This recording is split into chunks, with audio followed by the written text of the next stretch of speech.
The Deadly Dinner, written by Tanak. Deep in the great woods in England's heart stands a small village of Eldenmoor. In the 16th century, it was ruled by the great Baron Armstrong. He was a tyrant of a man known for little more than cruelty and greed. Few who have lived under his rule had kind words and well wishes for the man.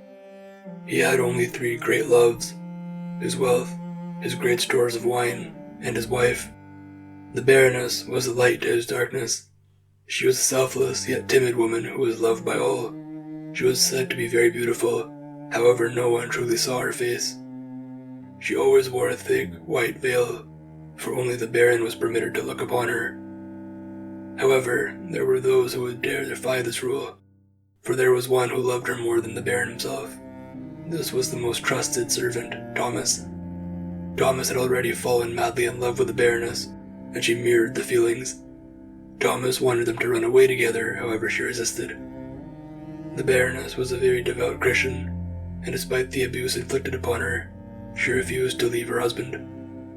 Thomas was unwilling to part with this great jewel, and so he devised a devious plot. A plot that would see the Baroness freed from her vows with a clear conscience. He convinced the Baron to hold a dinner with the fellow lords of neighboring lands, all of which were enemies to the man. The Baron agreed, feeling an olive branch may improve his standing. The night of the dinner, Thomas went down into the kitchen and spiked the Baron's wine with poison. With so many enemies in attendance, no one would think to blame the humble servant. He would have his prize. The Baron, however, was not blind, nor was he a fool. He was aware that Thomas had desired his wife, and also used the dinner as a way to remove his romantic rival. He too had snuck into the kitchen with poison. Unknown to all of them, however, was that great minds thought alike.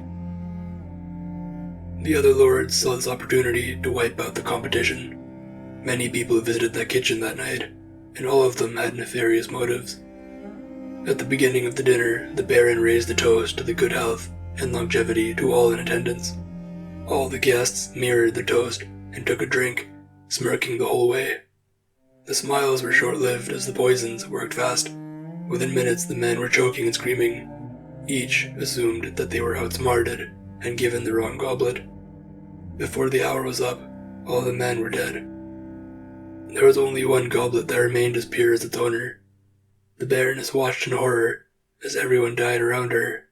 She let out a shriek that all within the village swore they could hear. Now ordinarily this would be the end of the story. A tragic end with perhaps a drop or two of ironic comedy. However, this was only the beginning of the horror.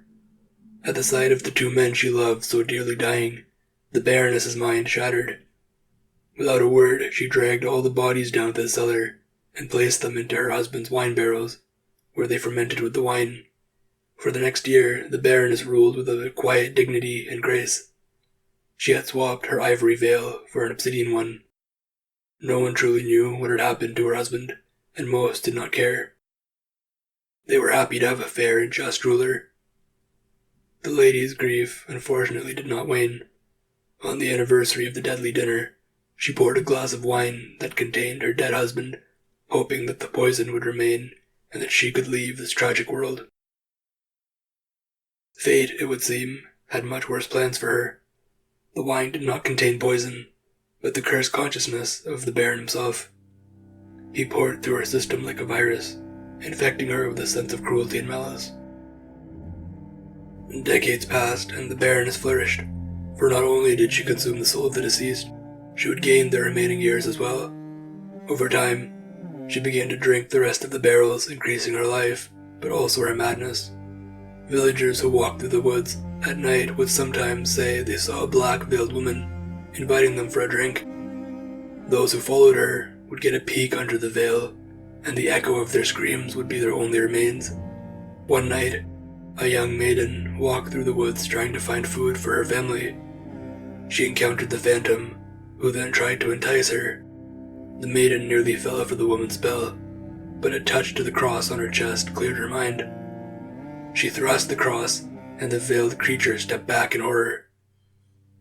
The maiden asked who the woman was. The only reply was dozens of voices speaking in unison. "We are Legion.